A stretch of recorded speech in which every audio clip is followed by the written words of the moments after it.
Welcome to Your Future Starts Now, the go-to podcast for extraordinary women who are ready to step into their next chapter with authentic confidence. I'm your host, Gia empowerment coach, motivational speaker, children's book author, and girl mom. Whether you're a corporate powerhouse or an entrepreneur, this show is designed for you. Your Future Starts Now is more than just a podcast. It's a movement towards rewriting the rules of success for high-achieving women. Are you ready to get unstuck and step into your next chapter? If so, you're exactly where you need to be. Your future starts now. Welcome to Your Future Starts Now. I'm your host, Gia. Thanks for tuning in today. I am so excited to introduce you to John Mollura. John is a personal performance coach and professional speaker who went from being a literal rocket scientist to a multi-award-winning heart-centered portrait photographer. His unique career path provided life experiences that most only dream of. John spent decades leading various teams, some that landed missions on Mars, and others that protected the pilots of the most advanced fighter jet in the world, the F-35. Today, he provides world-class portraits and photographs that have been featured by National Geographic, multiple Fortune 500 companies, and some of the biggest names in music. However, John also knows firsthand what it feels like when the walls of achievement and elite-level accomplishments fail to fill a void inside. As John rediscovered his true self and his heart became more fulfilled, he longed for others to have the same feelings of self-acceptance and empowerment. John, welcome to the show. Thanks for being here today. Thanks. Yeah, glad we finally got to be here with all of our tech issues going on today. Absolutely. So I'm going to ask I guess I'll start with the elephant in the room. Tell us a little bit about your backstory. You went from being a rocket scientist working for NASA, and you turn to photography and to coaching. So tell us a little bit about your professional journey. Yeah, it's certainly been a journey, and it was, as most of us are, still a work in progress. I'd always enjoyed photography. I think I got my first camera when I was 7. My mom got it for me for my birthday, and it just was always a great creative outlet for me. I just always saw the world differently, and that's kind of just how my photography started, and fell into the engineering job in the space program, not because I was incredibly intelligent, actually quite far from it. School was actually very difficult for me, but I got the job in the space program because, as with most things in life, when you look back on it, I hit a big valley in college, and in that I lost an internship that I was, in competition for Walt Disney World with someone. And when I didn't get that, I didn't have a plan B for the summer. So what I decided to do was work at a Boy Scout camp. My fraternity brother said, "Hey, you want to work out in the woods?" And I was like, "Yeah, sure. That sounds great." And when I was doing that, I was supposed to be director of water sports, and that fell through at the last minute again. So, but I had been working with the maintenance crew, and being the unskilled labor, I got all the very unglamorous jobs, one of them being dewinterizing the cabins, which was code for pulling dead mice out of toilets. Oh, that had been laying in there all winter. Yeah. So, first I got, passed over by Mickey Mouse, and then now I'm pulling all these dead mice out. And I'm like, what? Have I offended mice somehow in my past life? And so when the opportunity came up to teach rock climbing at that camp, I jumped on it. They said, "Do you want to do that?" I said, "Yep." They said, "You scared of heights?" I said, "Yep, sure am. But are you going to train me?" Anything but to, pull dead mice out of toilets for the rest of the summer.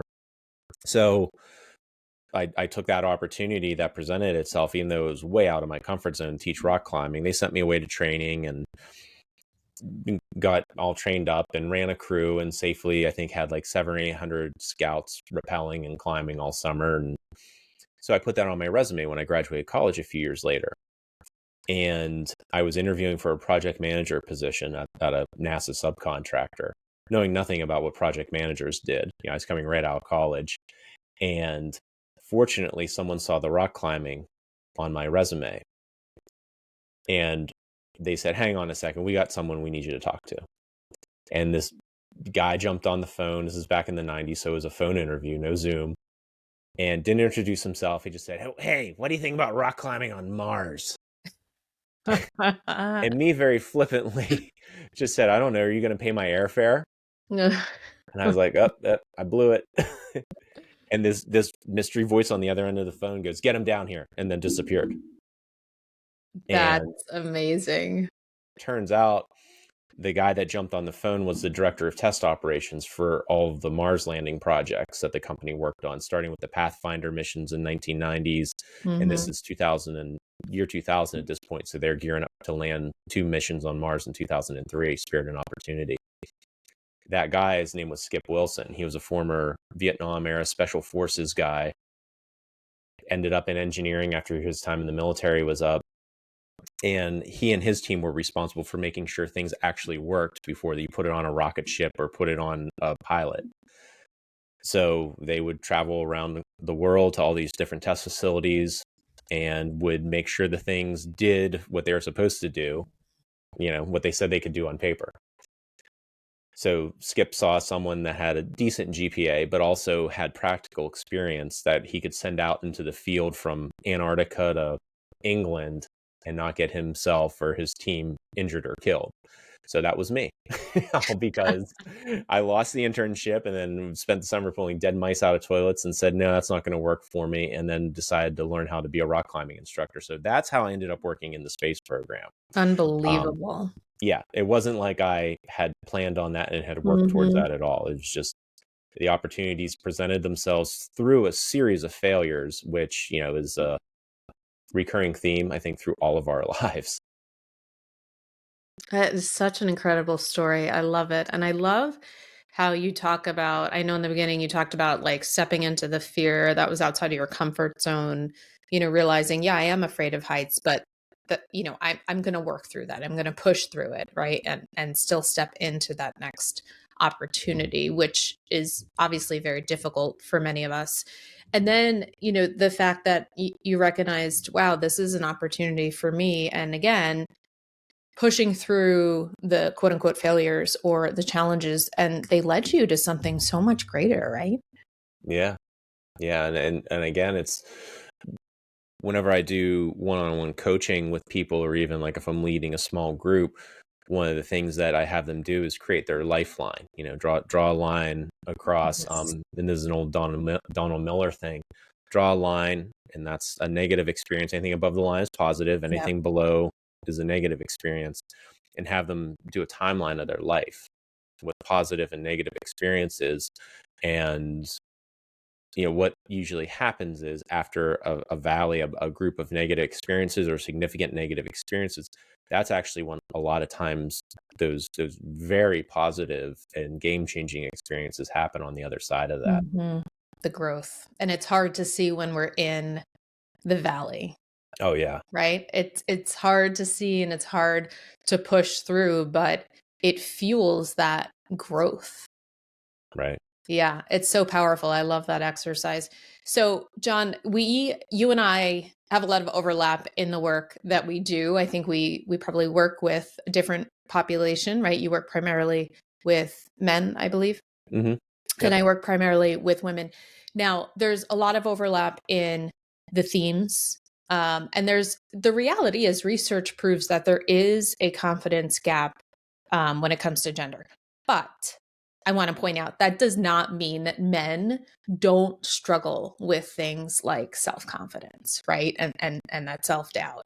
I know you have your own personal experiences and I know of many others. Now, I'm going to venture to guess that some of that research might be, how should I say this? Not intentionally biased, but I suspect that the people answering those survey questions, right, are bringing maybe their ego to answer those survey questions versus their higher self, right? Because the ego is there to serve and protect, and we want people to see us in a certain light. So I suspect that research isn't quite as accurate as it could be, right? If people were truly honest about that. Nonetheless, there is a real need, right? There is a very real, valid struggle. And I think even though we do similar work, it's through a different lens, right? Similar to your camera, what you were talking about with photography. Given the way we were raised as boys and girls in society, in, our families of origin, there are different experiences, and there are some similarities for sure, but it's through the lens for me of high performing women, right? And for you, high performing men. So I want to just talk a little bit about that from your perspective. Talk to us more about the work that you do. Yeah. So much of like our culture is, from a young age, especially like I grew up in the 80s and 90s. I was born in the late 70s. So I was still that generation, like, boys don't cry, suck it up, buttercup. Yeah. And you don't talk about your feelings. You don't, admit that you're struggling. Like you're talking about, that data is likely skewed. I worked in test engineering. Like that's what we did. Like we made sure these things were going to work. So our job was to find that truth. And you're only as good as the validity of your data. Like it wasn't going to do the space program any good if I was checking how strong something was, if my scale was totally way off base. Mm-hmm.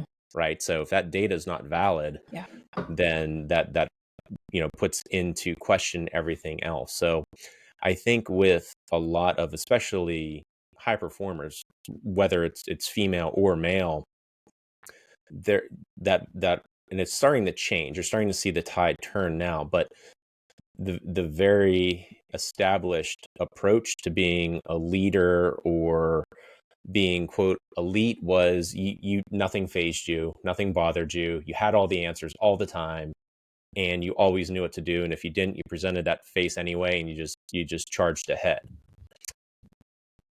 What they're seeing now is leaders that actually have empathy for their team, meaning that they can put themselves in the shoes, so to speak, of the people that they're leading and adjust communication styles or way messages are conveyed. Those are actually what are very effective leaders. Not like the drill instructor, screaming and yelling at someone. That's not to say that military type of drill instructor, you communicate with everyone the same way, doesn't serve a purpose for the military. But that's a very different purpose than being leaders of teams, especially in business. The military's whole thing is to condition people to take orders and do what they're told, right? Whereas, especially in business, we're trying to get the most out of our team, performance wise. I mean, business is there to make money. So you need to figure out ways to communicate with your team that are best suited to them. So that's why a lot of my coaching, when it starts off, is to have people understand how do they function best being communicated to. Are they someone who functions best with very direct communication? Because some people are like that. Like that's why I utilize the Enneagram in my coaching at the beginning. Are they a type 8 that you need to be like, hey, you screwed that up, here's what you need to do better, and they're like, okay, got it? Or are they someone that's like, hey, I saw you really tried hard on that, how do you think that went? Figuring out the communication stuff. So that's, to me, what being a leader, regardless of gender, is. Yeah. I love what you're talking about in terms of the leadership skills, and definitely can relate to a lot of those concepts that we were raised with. To your point, we were taught to be stoic, right? And now the key to being a good leader is being vulnerable. Mm-hmm. We were taught to be non-emotional, right? Don't show emotion. And now we know that being a good leader means having empathy. Right. Right. And it's how do we hold space for both and learn to grow into the other? The other one that comes up for me is keep your head down, do your work, keep your head down. Right now, especially for women, is you have to advocate for yourself, right? Which is, most of us were not taught to do that. Right. So it is so interesting to step back and look at that transition and the evolution of leadership. I'm curious, any advice or thoughts for people who may be feeling that tension or that struggle of how to lean into or step into the vulnerability, the empathy, and advocating for yourself. Yeah, I think, and this goes with a lot of things, especially in the self-improvement space, is to look at it as like almost like you would a fitness goal or something like that. Like you don't go all in and start pumping iron like Dwayne the Rock Johnson, right? Like that's that's not going to happen if you're just starting. So as far as like personal development work and leaning into empathy or being vulnerable, start slow and give yourself grace. That's one of the big things I talk about in my keynotes and workshop is giving yourself grace and going again, because so many people feel like they need to get it right the first time, and if they don't, well, okay, guess I failed at that, no sense in going forward, which is actually a form of perfectionism. It's that same mentality of, oh well, I was supposed to work out 4 times this week, I missed Monday because my kids were sick and then I had to travel the next day, I might as well just skip the rest of the week. So giving yourself grace and starting slow and coming up with a plan, and then giving yourself some flexibility in that while still holding yourself accountable. Yeah. So do you find that men also struggle with perfectionism? I know this from my own life. The more uncomfortable I would feel, and I think this is true for anyone, the more uncomfortable someone feels, the easier it is to dive into the minutia and make sure every little thing is quote unquote perfect, which, spoiler alert, nothing's ever perfect. So we just need to do the best we can and go again.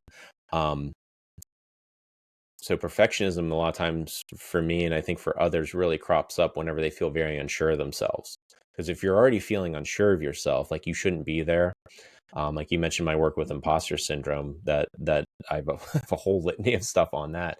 If you're already feeling on shaky ground, then you shouldn't be there. The last thing you want to do is give anyone ammunition to say, oh, Gia's really not supposed to be doing this. So a way to seemingly combat that, and people spin it as a positive trait, is to dig into perfectionism, when really, as the author John Acuff says, perfectionism is just fear dressed up in a tuxedo. Yeah, it's a great point. And so let's talk about imposter syndrome. So you had your own experience with, you had letters of commendation from the Department of Defense. You had accolades and awards, that were being given to you and your team for the work that you were doing. And yet you still struggled with imposter syndrome. So tell us a little bit about that. Yeah, well, number one, I didn't even know what imposter syndrome was probably till about 10 years ago. Because again, I didn't have that vocabulary growing up. Like I didn't go to counseling. We didn't, my kids are in public school now and they have counseling classes, like how to handle your feelings and how to talk to people. Like that wasn't happening at the Catholic high school I went to in 1994. Yep. I can tell you that much. So I didn't have that vocabulary of what imposter syndrome was, which is that feeling of, regardless of your accomplishments, degrees, whatever you've done, you feel like you're a fake and you're just BSing everybody. And it's only a matter of time until they find out you're not as awesome as everyone thinks you are. So, yeah, so I had a very real experience with that. Like you said, when we got a letter of commendation for a Department of Defense project we had completed. And I just remember right before the president of our company called my name and was going to give me these commendation letters, I just like all of a sudden had this upwelling of fear. And it was, thoughts like, you're not good enough. You're a fake. You're not smart enough to be here. People are actually laughing at you. They're going to pull this paper from you. They're going to realize you don't deserve it. Like all these things just started coming through my head, like to the point where I was almost in tears. And people probably thought like I was in tears because I was so proud of it, when really it was, I was having a panic attack. So that was a continual theme because I never felt good enough. So if there was a potentially hazardous operation or project to work on, like I was the first one to raise my hand, because I think subconsciously, before I got a handle on my self-confidence, very much later in life, I was always thinking, okay, maybe if I do this job, maybe I'll feel worthy. if I complete this, then maybe I'll feel good about myself. Well, that didn't happen. We'd complete the mission or the project, and I'd already be on to the next thing.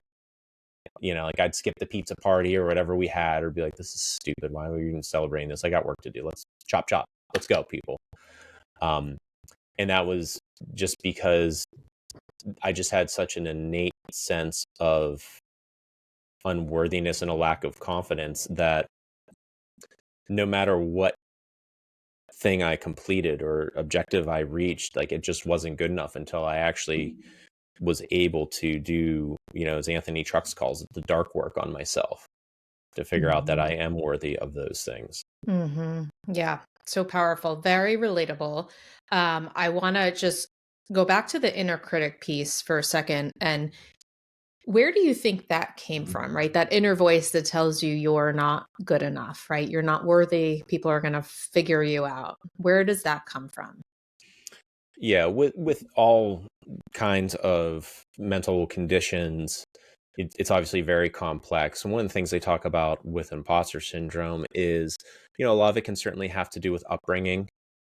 If you're bounced between being like, the best child in the world, and then you make one little mistake, and then all of a sudden now you're the worst kid in the world, that kind of ping ponging. It can also show up later in life with new responsibilities.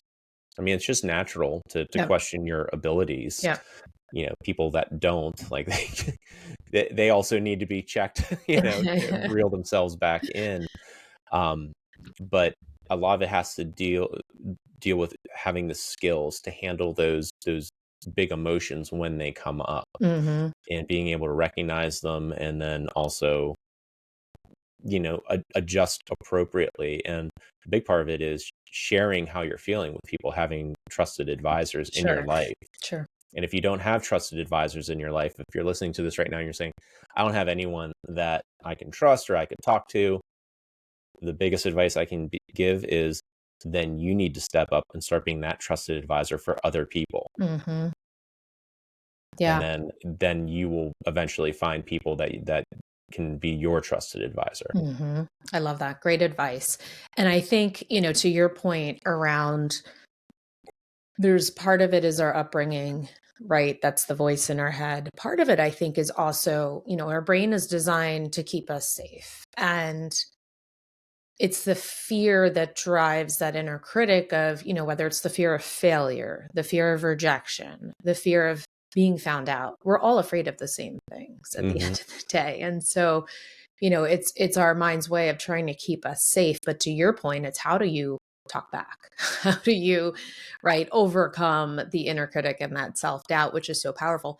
The other thing I want to touch upon, which is also very relatable, is this feeling of having to prove your worth.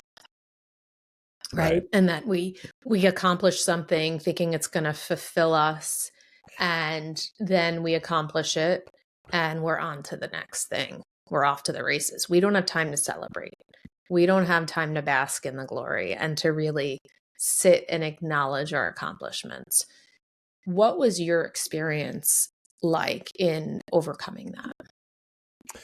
One of the things that really helps me, and also that's why I have it as a free resource for people if they go to my website, is I call it the Archive of Awesome. And I always say to people, like, our brains are very good at remembering the negative, right? Yeah. Like that's just how we're wired. Again, going back to what you're saying, like those protection things, like if it hurts to touch the log on fire, don't do it again. So our brains are already set up to remember that. So we have to actively work to overcome that. So when I talk about this Archive of Awesome is I always challenge people, take 10 minutes and write down accomplishments you're proud of from your entire life. And people are like, who cares about what I did when I was a kid? I said, okay, that's because fear doesn't fight fair. Fear is going to bring something up that happened when we were, wee little people, as far back as we can remember. And it's going to trip us up decades later. Like, no one's going to argue that fact. It's like, okay, well, fear's not going to fight fair. Then neither are we. Like, write down those accomplishments from your professional career, from your family life, from your adult life. But also take credit for those things that you've done when you were younger. Like, that's why I have all this stuff hanging behind me. Like those letters of commendation that threw me into a panic attack. Now they're hanging up on a wall. They lived in a desk for like a decade, Gia. Mm-hmm. Right beside something from Homeland Security project I worked on. It's a bronze medal I got when I was, I think, 8 years old in a Cub Scout. My dad and I built a race car and I got third place. And I found that in a box, and it's hanging up beside stuff from my professional career because that's all part of who I am. And the reason why it's important to either write it down physically in a notebook or in the fillable PDF that will get sent to you if you sign up for my newsletter, or just creating a note on your phone, is on those days when you wake up and, like, I don't care what you've gone through. You're going to wake up some days and you're going to be like, I don't think I can do whatever it is in front of me. Mm-hmm. You can pause and look at this physical list of things that you have done and be like, okay, I've done hard things before and I'll be able to figure this out. Look at this irrefutable data that I have of things that I've done throughout my life.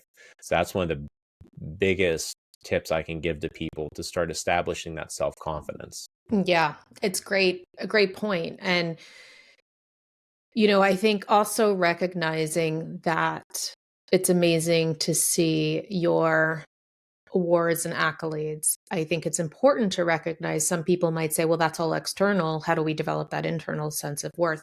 I think it's important to just draw the distinction between getting validation from the external accolades and awards versus really acknowledging the value that you bring and really using it to understand, help develop your sense of self-worth, right? And knowing, sometimes I'll ask clients, like, what's your value? What do you Right. bring to the table? And people have a really hard time with that question, right? But to your point, if you don't reflect back on what you've accomplished and what you're actually capable of, it's hard to answer that question. Right. Yeah. And so to me, it's not that, one of those letters of commendation from NASA gives me worth and makes me feel good about myself. What it is, it's a tangible reminder that I can think on my feet.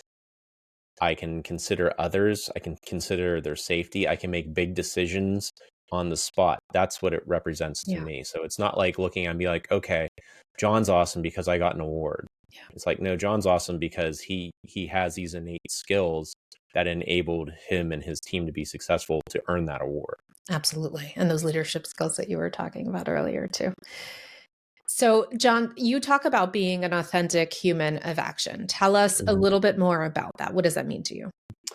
Yeah. So many people have so many big dreams and goals, and they never take action on them. So if nothing else, a common thread throughout my life is I was always willing to just give it a try. So the authentic part comes in because for so much of my life, like I talked about, I was going after these accolades and the next thing and the next thing and the next thing and the next thing to get worth, is because I was operating out of alignment with who I truly am. Mm-hmm. Somewhere along the way, I kind of veered off the path as of who I truly was. And so it's important to understand what lights you up, like truly lights you up as an individual. And that's why the other part of like the Enneagram test that I have for people, it's like, okay, are you someone who looks to be, a helper all the time? Is that how you get your self-worth? Are you someone who always wants to like stand out and be different? Is that how you feel like you get your self-worth? And it's important to understand what lights you up, but it's also important to understand that there's a positive and a negative to all that. If you're getting your worth from just continually doing things to be different, but they don't make you happy, like, then that's not operating out of a place of authenticity. Mm-hmm. And the longer you operate out of a place of inauthenticity, that's when your energy levels just get sapped and you just really, it robs a lot of the joy. So I always make sure when I'm working with someone, like, to figure out like what really lights them up and how can we now take action in the way your life is currently set up to bring you more in alignment with that. Mm-hmm. That's a great point, because the more we go through life, we get further and further away from that, right? And so it's how do we reconnect with who we truly are? And to your point, align, right? Make sure we're aligned with our values, our actions are aligned with what matters to us. John, we talk a lot about redefining success on this podcast. I would love to know from your experience and your perspective, how do you define success for yourself, and how has that definition evolved for you over time? I think when I was in a place where I was continually seeking validation and with low self-esteem, my success was, for lack of a term, feeling like a badass, like doing things that no one else could do. Mm-hmm. And I still do carry some of that with me, but that's not where I define my value from. Like, because when I was working to gain my value through my just actions, I just had this veneer of perfection created in this superhero persona, and I would defend that like tooth and nail. If I felt someone was questioning me, like I would say very pointed phrases to them. I would just cut the legs out from under them verbally, just because I had built up this veneer of perfection. So back then, my version of success was, I'll do things no one else will do, and that's how I get my value. Whereas now, I still do value that. Like just this morning, like I was outside in the 20-degree weather with my buddies exercising at 5:15 a.m. I enjoy challenging myself and doing those elite type of things that not a lot of people can do. But now success is, how am I showing up for myself and for others? Like, am I showing up in a way for myself where I feel good about it? That's in alignment with me. And also, am I showing up in a way that helps people propel themselves forward and being a positive influence in their life? And also, am I able to cut out the negativity of individuals in my life that aren't bringing positivity into me? Mm-hmm. I love that. So powerful. So last question before we wrap up.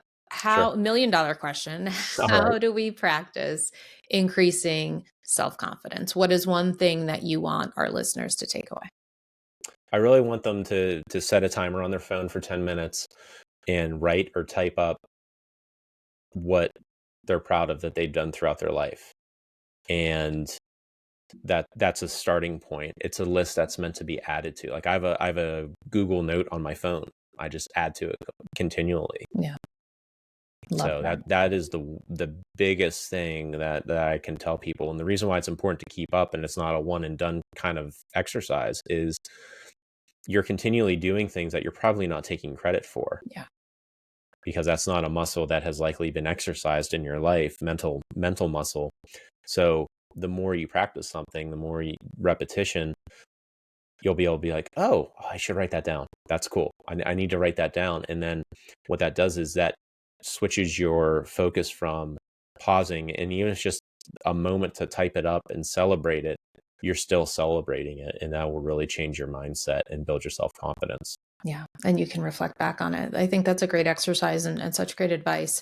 And I think you really have to dig deep when you do those exercises, right? Because it's not always the things that are obvious and that are top of mind. Sometimes you have to dig a little deeper, because it's not always the big things that everybody could see. Sometimes it's the little things. And so such great advice.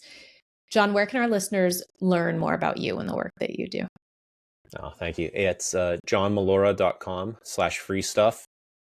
And you can go there and sign up for my newsletter, and you'll get a PDF of the Archive of Awesome that you can fill out or just tack it to your wall as a reminder.